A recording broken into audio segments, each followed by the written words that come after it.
Dear friends, welcome back to Janaki tutorials. So ಇವತ್ತಿನ ದಿನ ನಾವು 2023 ಕ್ವಶನ್ ಪೇಪರ್ಸ್ನ ಎನಲೈಸ್ ಮಾಡ್ತಾ ಹೋಗೋಣ. ಅಂದರೆ ಇದು ಶಿಫ್ಟ್ 2ನಲ್ಲಿ ಶಿಫ್ಟ್ 1 8th ಡಿಸೆಂಬರ್ ಶಿಫ್ಟ್ 1ನ ನಾನು ಆಲ್ರೆಡಿ ವಿಡಿಯೋಸ್ನ ಮಾಡಿ ಹಾಕಿದ್ದೀನಿ. ಅಂದರೆ 6th ದೆನ್ 7 ಆ್ಯಂಡ್ 8th ಇಷ್ಟು ಡೇಸಿಂದು ಡಿಸೆಂಬರಲ್ಲಿ ಎಕ್ಸಾಮ್ ನಡೆದಿರೋಂತಹ ಎಲ್ಲ ಕ್ವಶನ್ಸ್ ಆನ್ಸರ್ಸ್ನ ನಾನು ಸಾಲ್ವ್ ಮಾಡಿ ನಿಮಗೆ ಶೇರ್ ಮಾಡಿದ್ದೀನಿ. ಸೊ ನಮ್ಮ ಚಾನಲ್ನಲ್ಲಿ ಅಂದರೆ ಜಾನಕಿ ಟ್ಯುಟೋರಿಯಲ್ ಚಾನಲ್ಗೆ ಹೋಗಿ ಸಬ್ಸ್ಕ್ರೈಬ್ ಮಾಡ್ಕೊಳ್ಳಿ. ನಿಮಗೆ ಅಲ್ಲಿ ಇನ್ ಡೀಟೇಲ್ಡ್ ಕ್ಲಾಸಸ್ ಎಲ್ಲ ನಿಮಗೆ ಸಿಗ್ತವೆ. ಸೊ ನಾನು ಫ್ರೀ ಕ್ಲಾಸಸ್ನ ಮಾಡ್ತಾಯಿದ್ದೀನಿ. ಈ ಫ್ರೀ ಕ್ಲಾಸಸ್ ಜೊತೆಗೆ ನಿಮಗೆ ನೋಟ್ಸ್ನ ನಾನು ಟೆಲಿಗ್ರಾಮಲ್ಲಿ ಶೇರ್ ಮಾಡ್ತೀನಿ. ಟೆಲಿಗ್ರಾಮ್ ಲಿಂಕ್ನ ಡಿಸ್ಕ್ರಿಪ್ಷನಲ್ಲಿ ಕೊಟ್ಟಿದ್ದೀನಿ, ಜಾಯ್ನ್ ಆಗಿ. ಓಕೆನಾ? ಸೊ ನೆಕ್ಸ್ಟ್ ನೋಡ್ತಾ ಹೋಗೋಣ. ನೆಕ್ಸ್ಟ್ ಕ್ವಶನನ್ನು ಸಿ. ಸ್ಕಂಪ್ಮ್ಯಾನ್ಸ್ model is an example of which type of teaching model? So ಏನಿದೆ ಅಂದರೆ first personal basic model, behavioral ಅಲ್ಟ್ನಿಂಗ್ model, information development model, social interaction model. ನೋಡ್ತಾ ಬನ್ನಿ ಆನ್ಸರ್ ಏನಿರ್ಬೋದು ಅಂತ. ಸ್ಕಂಪ್ಮ್ಯಾನ್ಸ್ ಮಾಡೆಲ್ಗೆ ಎಕ್ಸಾಂಪಲ್ಲು, ಟೀಚಿಂಗ್ ಮಾಡೆಲ್ಗೆ ಎಕ್ಸಾಂಪಲ್ಸು. ಸೊ ಆನ್ಸರ್ ನೋಡಿಬಿಡೋಣ ಡೈರೆಕ್ಟಾಗಿ. Option number 3 is the answer. Information development model. So ಆ್ಯಕ್ಚುಲಾಗಿ ಮೈನಾಗಿ ಇವಾಗ ನಮಗೆ ಇವ್ರ ಥಿಯರಿ ಗೊತ್ತಿಲ್ಲ ಅಂತಂದರೆ ಏನು ಮಾಡಬೇಕು? ಮೇನ್ ಟೀಚಿಂಗಿಂದ ಮೇನು ಇನ್ಫಾರ್ಮೇಷನ್ಸ್ನ ಕೊಡೋದು. ಪರ್ಸ್ನಲ್ ಬೇಸಿಸ್ ಮಾಡೆಲ್ ಅಂತೂ ಆಗಲ್ಲ, ಹೌದಾ? ಬಿಹೇವಿಯರ್ ಅಲ್ಟ್ರೇಷನ್ನು ಕೂಡ ಯಾವುದು ಮಾಡೆಲ್ಸು ಆ ಥರ ಬರೋದಿಲ್ಲ. ಬಂದ್ರೂ ಏನು ಮೇನಾಗಿರಲ್ಲ ಅವು ಟೀಚಿಂಗ್ ಮಾಡೆಲ್ಸ್ ಒಳಗಡೆ. ಸೋಷಿಯಲ್ ಇಂಟ್ರ್ಯಾಕ್ಷನ್ ಮೇ ಬಿ ಬರ್ಬೋದು, ಬಟ್ ನಮಗೆ ಮೇನಾಗಿ ಕಾಣಿಸೋದು ಯಾವುದು ಅಂದರೆ ಇನ್ಫಾರ್ಮೇಷನ್ ಡೆವಲಪ್ಮೆಂಟ್ ಅನ್ನೋದು. ಅದಕ್ಕೆ answer is option number C. Next question. A teacher believe that he or she can reach even the most difficult students and help them learn is called teacher's knowledge, teacher's understand, teacher's sense of efficiency, then teacher's self perception. Question ಏನು ಬೇಸಿದೆ ಅಂದರೆ, teachers believe that he or she can reach even the most difficult students and help them to learn ಅಂದರೆ maybe ಅಂತಂದು ಹೇಳಿದೆ, ಹೌದಾ? Belief even the most difficult ಅಂತಂದು ಹೇಳಿದೆ. So ಈ ವರ್ಡ್ಸ್ ಎಲ್ಲ ಇದ್ದಾಗ ಇದನ್ನು ಟೀಚರ್ ನಾಲೆಜು ಅಂಡರ್ಸ್ಟ್ಯಾಂಡ್ ಥ್ರೂ ಹೇಳಲಿಕ್ಕಾಗಲ್ಲ, ಹೌದಾ? ಸೊ ಅಂದರೆ ಇಲ್ಲಿ 2 ಆಪ್ಷನ್ಸು, ಸೆನ್ಸ್ ಆಫ್ ಎಫಿಷಿಯನ್ಸಿ ಇಲ್ಲ ಸೆಲ್ಫ್ ಪರ್ಸೆಪ್ಷನ್ಸ್ ಆದರೂ ಇರ್ಬೋದು. I think this is option number 3. Yes, sense of efficiency. Teacher's sense of efficiency refers to the teacher's beliefs in their ability to influence the students' learning performance. ಏನಂದರೆ belief in their ability is known as ನ sense of efficiency ಅಂತ. Okay, ಇಲ್ಲಿ knowledge ಅಂತ ಬಂದರೆ in depth and breadth of understanding ಅಂತ ಬರುತ್ತೆ. ಇಲ್ಲೇನಿದೆ belief ಇನ್ ability ಅಂತ ಹೇಳಿದೆ. ದೆನ್ ಅಂಡರ್ಸ್ಟ್ಯಾಂಡಿಂಗ್ ಬೇಸ್ ಮೇಲೆ ಬಂತು ಅಂದರೆ it is an insight educations having about the students ಅಂತ ಬರುತ್ತೆ. ದೆನ್ ಸೆಲ್ಫ್ ಪರ್ಸೆಪ್ಷನ್ ಅಂತ ಬಂದರೆ it refers to the subjective beliefs, attitudes and evaluation of that educators hold about themselves and their teaching abilities ಅಂತ ಹೇಳಿ ಬರುತ್ತೆ. ಓಕೆನಾ? See the next question. Given below are the 2 statements. First statement, implicit memory refers to intentional or conscious recollection of information. Explicit memory refers to the memories people are not consciously aware of but that can affect their subsequent performance and behavior. ನಮಗೆ implicit explicit memory meaning ಗೊತ್ತಿದ್ದರೆ ಇದನ್ನ ಆರಾಮಾಗಿ ನಾವು solve ಮಾಡ್ಬೋದು. See the answer is option number 2. Both are wrong ಅಂತ ಹೇಳಿ option number 2. ಸರಿ, ನೋಡ್ತಾ ಹೋಗೋಣ ಏನಿರ್ಬೋದು ಆನ್ಸರ್ನ ಅಂತ ಹೇಳಿ. C, implicit memory actually refers to the unconscious influence of past experiences on the current behavior.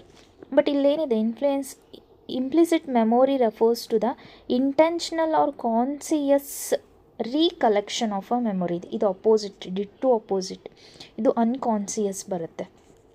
ಯಾವುದು? Implicit. Without intentional or concise recollection, it involves the retention of information without awareness, such as in a motorcycle habits or association formed through the experiences. In case of explicit memory involves a conscious, intentional recollection. But illénide explicit memory refers to memory of people not a consciously aware ಅಂತ ಹೇಳಿದೆ. I think ಇವರು ಉಲ್ಟಾ ಕೊಟ್ಟಿದ್ದಾರೆ. ಅಂದರೆ ಇಲ್ಲಿರೋದು implicit ಹೋಗಿ explicit ಆಗಿರಬೇಕು, ಇದು ಇಂಪ್ಲಿಸಿಟ್ ಆಗಿದ್ದರೆ ಕ್ವಶನ್ ಕರೆಕ್ಟ್ ಇರ್ತಿತ್ತು. ಇಂಪ್ಲಿಸಿಟ್ ಅಂದರೆ that is not a conscious, explicit is conscious. ಓಕೆನಾ. Next question. In jigsaw each student in a group is expected to specialise in one aspect of learning task. ಜಿಗ್ಸಾದಲ್ಲಿ students one aspect of learning concept ಬಗ್ಗೆ ಗೊತ್ತಿರಬೇಕು ಅಂತ task. Then the major focus of the group investigation strategy is on the development of enquiry skill. Answer is option number 1, both are right. Jigsaw ಅಂದರೆ ಒಂದು main concept aspect ಬಗ್ಗೆ learning, specialised learning task ಇರಬೇಕು. Then it is major focuses the group investigation strategy is on the development of enquiry skill. Okay, both the statements are right. Next shift 1 question ನೋಡ್ತಾ ಹೋಗೋಣ. ಯಾವುದು date ಇಲ್ಲಿ 11th December 2023 shift 1 questions.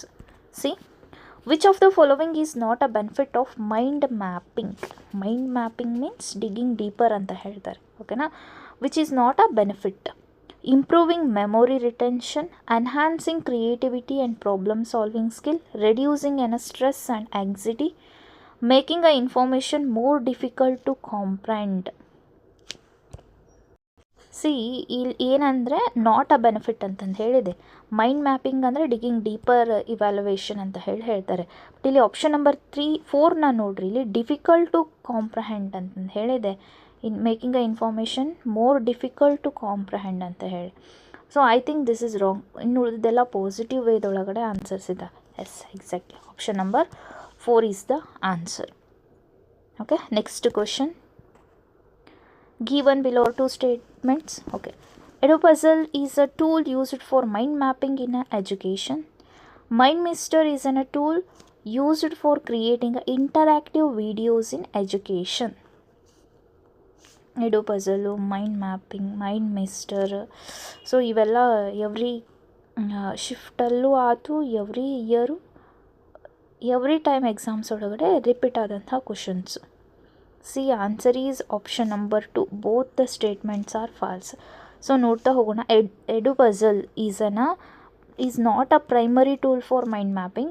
It is an educational technology tool that is commonly used for creating interactive videos and lessons. It is not a basic ಅಲ್ಲ ಇದು. It is not a primary, but it is used to in a educational technology for creating a interactive videos, which is Edupuzzle. Next, MindMeister is a tool to create interactive videos ಅಂತ ಹೇಳಿದೆ. ಇದು ಉಲ್ಟಾ ಆಗಬೇಕಿತ್ತು, ಎಡುಪಜಲ್ಲಿಗೆ ಹೋಗಬೇಕಿತ್ತು. ಇಲ್ಲಿ ಹೋಗಬೇಕಿತ್ತು. ಇಲ್ಲಿ ಎಡುಪಜಲ್ ತೆಗೆದು MindMeister ಹಾಕಿದರೆ ಕರೆಕ್ಟ್ ಆಗ್ತಿತ್ತು first statement. Next, MindMeister is not a tool design for creating interactive videos. Instead of MindMeister, it is web based mind mapping tool for facilitates creation, visual diagrams, organize, represents the ideas.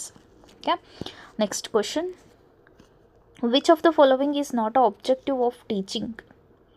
See, to help us students to become a better thinkers, to facilitate the development of problem solving ability among the students, to follow a rigid in teaching plan, to help learner adjust his perceptions to reality, attaining harmony between internal and external experiences. So ಇಲ್ಲಿ ನೋಡ್ತಾ ಬನ್ನಿ, ಕೇಳಿದ್ದು not a objective ಅಂತಂದು ಹೇಳಿದೆ. ಇಲ್ಲಿ ನಿಮಗೆ negative ಅಂತ ಯಾವ್ದು ಬರುತ್ತೆ? ಇದು ಪಾಸಿಟಿವ್ ಇದೆ, ದಿಸ್ ಇಸ್ ಆಲ್ಸೋ ಪಾಸಿಟಿವ್, ಇದು ಪಾಸಿಟಿವ್. ಬಟ್ ಏನು ಆಪ್ಷನ್ ಸಿ ಇದೆ ಅಲ್ಲ, this is negative format. Answer is option number C. Okay, objectives of ಟೀಚಿಂಗ್ನ ಇಲ್ಲಿ ಕೊಟ್ಟಿದ್ದೀನಿ. ನೆಕ್ಸ್ಟ್ ಇದ್ರ ಬೇಸ್ ಸಮ್ ಎಕ್ಸ್ಪ್ಲನೇಷನ್ ಇದೆ, ನೋಡ್ಕೊಳ್ಳಿ. Next question. Which of the following are not the characteristics of adolescent learner? Not a characteristics. They have a uniformity in their physical development. They have stable self-concepts.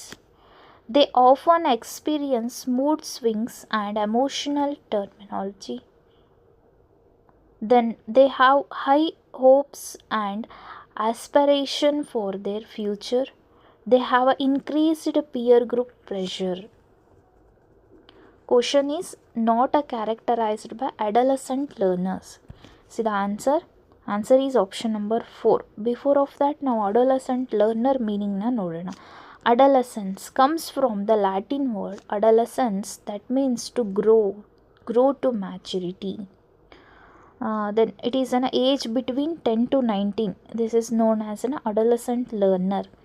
And Piaget defined the adolescence from the psychological viewpoint. According to him, adolescence is the age when the individual becomes integrated into the society of adult, the age when the child no longer feel that he is below the level of his elders but equal the least in right. See the ಆನ್ಸರ್ನ ನೋಡ್ಕೊತ ಬನ್ನಿ. Option number 4 ಅಂತೆ. 4ಅಲ್ಲಿ see first one, they have a uniformity in their physical development.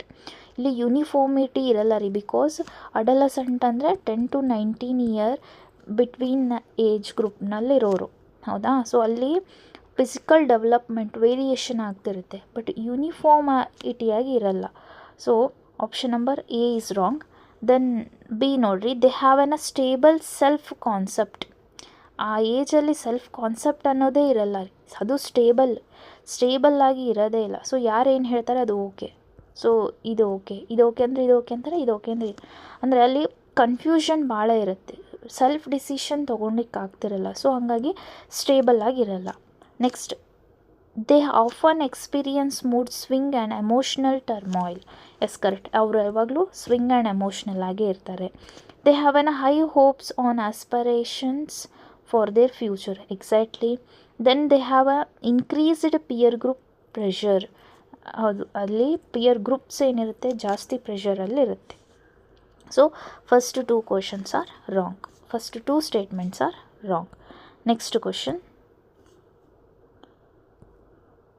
which of the following are the national coordinators for production of the best quality content in Swayam?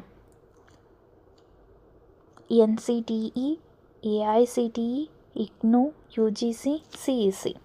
So ಇಷ್ಟರೊಳಗಡೆ national coordinators for production of best quality content in Swayam ಒಳಗಡೆ ಯಾರು best ಕ್ವಾಲಿಟಿನ ಕೊಡ್ತಾರೆ ಅಂತ. So ಯಾವುದಪ್ಪ ಅಂದರೆ ಒಂದು AICTE, IGNOU, UGC, CEC. Option number B is the right answer.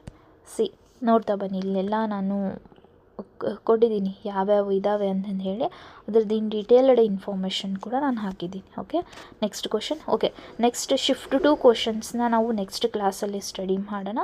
ಚಾನಲ್ನ ಹೀಗೆ ನೋಡ್ತಾ ಇರಿ, ಸಬ್ಸ್ಕ್ರೈಬ್ ಮಾಡಿ. Thank you.